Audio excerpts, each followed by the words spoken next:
Happy Sunday after the 4th of July. Our nation, our complicated experiment of a nation, is 241 years old. There's a lot that's happened and very little that's happened in that. There's a lot of complexity. And one of the things that has come out of these 241 years and is a joy for me this week is an excuse to listen to Hamilton the musical on repeat. Hamilton is a musical that in part explores the American Revolution, the hard and painful war that came after the Declaration of Independence. It looks at the work that had to be done, the infighting intermixed with the very real violence that was required to become an independent nation. Spoiler alert, our founding fathers did not get it exactly right. The musical itself also does not get it exactly right, is not perfect, but is very good. And it looks at everything through a frame, through a lens of hip-hop and rap. It casts our founding fathers as people of color. It reframes the narrative, it reclaims the story, it forces the metaphor. It invites us to explore the parallels between then and now. As you can imagine, there's a lot to mine in this musical, and I would love to explore one short number with us today. It is called Farmer Refuted. Allow me to set the scene for you. The Continental Congress has just issued the Declaration of Independence. There is war on the horizon. A young Alexander Hamilton is looking to make a name for himself. He just wants a fight. And not everyone in the colonies is on board with this idea. There are plenty of folks who are all right with just staying a part of England. They would rather not have all the guns and ships and cannons everywhere. Thank you. The status quo is just fine. Enter Samuel Seabury, a loyalist, to offer his free thoughts on the proceedings of the Continental Congress. Seabury is one of the few white actors in the show, and he stands on his literal soapbox reading aloud a scroll with his thoughts about what is happening. And as he does this, he is interrupted repeatedly by Alexander Hamilton, who is being mostly encouraged by his friends. It is chaos. It is dissonant. It does not make sense on first listen. Let's hear it. So, Seabury offered and repeated over and over, heed not the rabble who scream revolution. They have not your interests at heart. Chaos and bloodshed are not a solution. Don't let them lead you astray. This Congress does not speak for me. They're playing a dangerous game. I pray that the king shows you his mercy. For shame, for shame.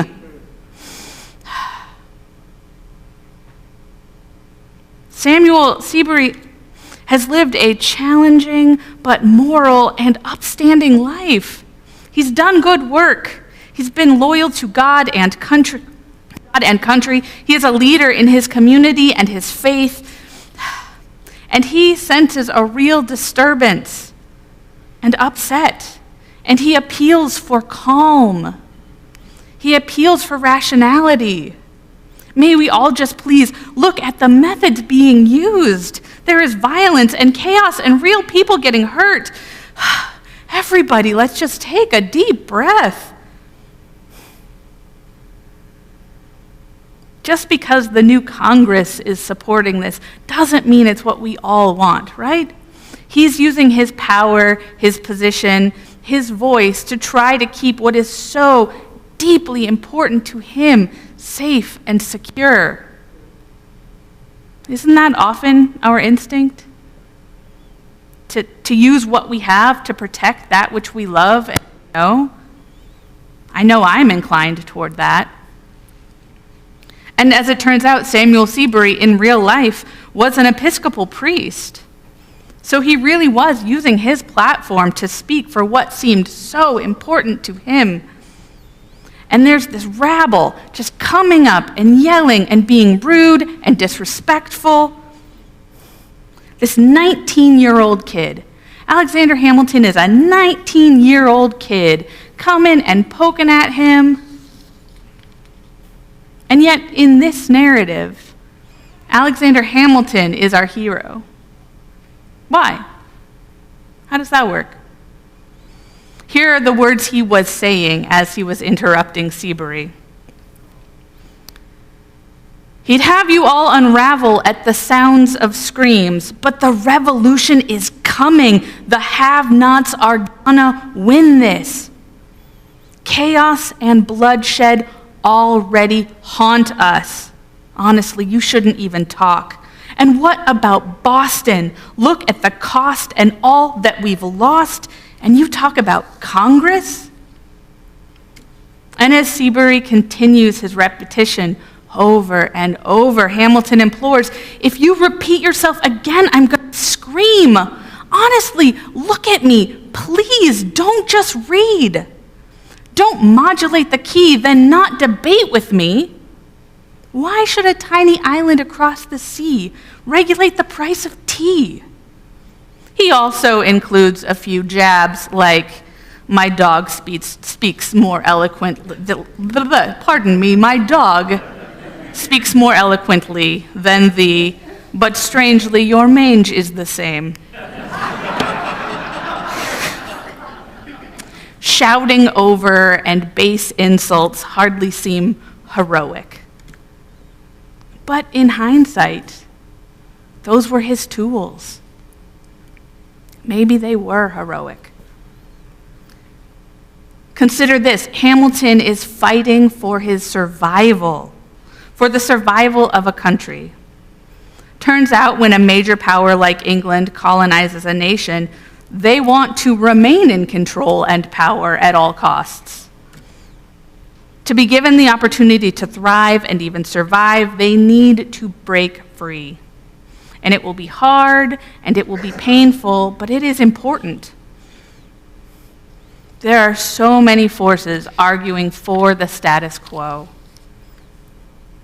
Those who benefit, or at least aren't as directly harmed, want these systems to stay in place.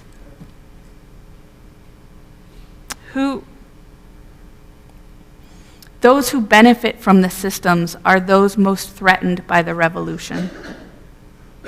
They would be forced to leave their levels of comfort and the acceptable existence to which they've grown very fond, thank you, and start something new. So while it might not be perfect, they are holding firm to what is familiar. And this 19-year-old kid and his drunk buddies show up and harass him on the street. These kids who are trying to improve their own lives and long-term make an opportunity of abundance. They want to plant every tomato vine.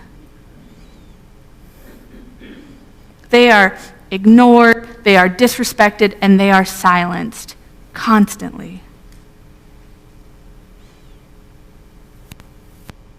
And Alexander is struggling within his own community because no group is a monolith. There is no organization that says, exactly, we all believe this one thing, and they've actually discussed it, and everyone really believes that. I'm sure there are organizations who claim that. But when you get a group of humans together who are fighting for something that matters to them, everyone's going to have a different idea and a different approach. And that happens. So there's infighting, there's uncertainty about how to approach this, but there is clarity that this needs to be approached. And when you're just shut down time and time again, and you're tired and you're ignored, and some guy who's got a platform, is up there just repeating rote without listening, without thought, without considering any other options, sometimes you shout over him and you call him mangy. You just do. Hamilton's need to be polite is long gone. He is fighting for something much larger than civility. And as Sieber is condemning chaos and bloodshed, condemnable things for certain, Hamilton is lifting up the idea that chaos and bloodshed already haunt us. Pretending that away won't make it go away. And the pleas at the end, don't modulate the key, then not debate with me. Stop reading. Look at me. I'm a person. I'm engaging with you. Put down your scroll. Open up your heart and your mind. Have a real conversation. Hamilton is calling him out. He's calling out that position of power. He's calling out those claims of civility. He's naming what it is. You just want to continue with what you have.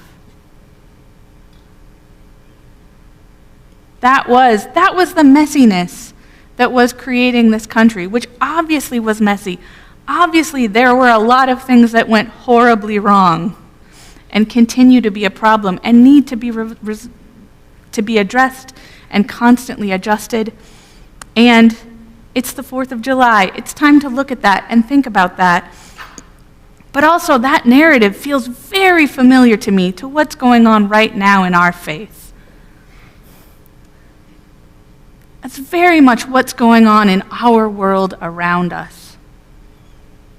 We, as Unitarian Universalists, have been collectively digging in and looking at some painful, hard truths about who we are and how we got here and where we're going and what that looks like.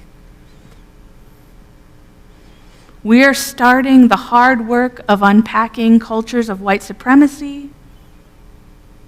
We are looking at what voices are being lifted up. We're paying attention to who's in the room. This culture of white supremacy was in large part established by our dear Alexander Hamilton.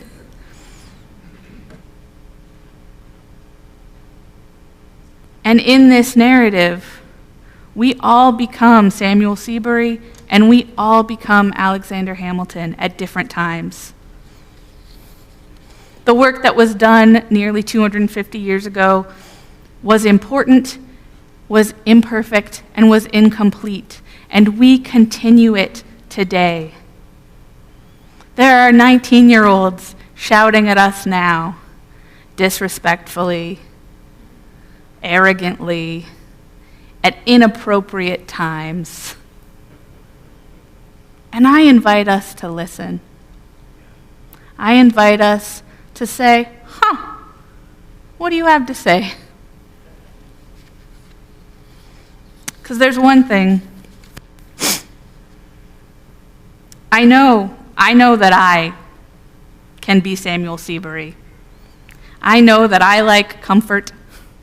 I know that I believe that I have learned the right way to do things, and that right way to do things is the capital T, capital R, capital W, the right way. And as someone preparing for ministry, I'm often given a pulpit. I have a microphone. The words that I say are amplified and people listen to me. It's easy for me to believe that I have the important words. And we all have those moments. We all have those opportunities where we can take up that space. We can walk in. We can say things. And we choose if we're in dialogue. We choose if we're engaging or if we're dominating.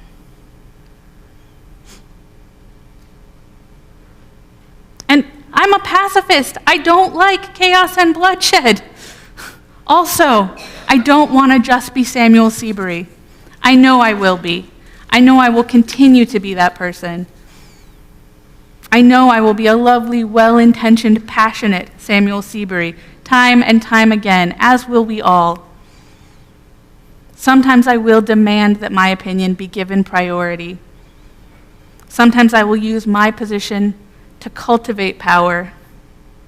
Sometimes I will keep repeating myself over and over and over again because clearly you just didn't hear what I'm saying. I will ask the question again and again until I get the answer I know is right. But just because I do that sometimes doesn't mean I can't also stop and self-reflect. Doesn't mean I can't lean in to self-awareness and adjusting. It's okay to mess up sometimes. And it's okay to be interrupted. And it's okay to be the interrupter. It's important because there isn't a final place we get. We don't fight this one fight and then everything's fixed. We're done. Everything's great. We struggle through one thing together as a community, holding each other accountable and in love. And as we are doing that, we are learning and we are growing. And some of us get real invested and take it really personally and hold on really tightly. And when that thing that mattered to you, that saving thing that got you through, you find out is actually causing harm to other people, that's hard. That's real hard.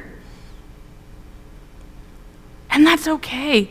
It's okay to be hurt. It's okay to take a breath. It's okay to step back, and then you come back and you listen and you say, okay, now what? Now what do we do? Now where do we go?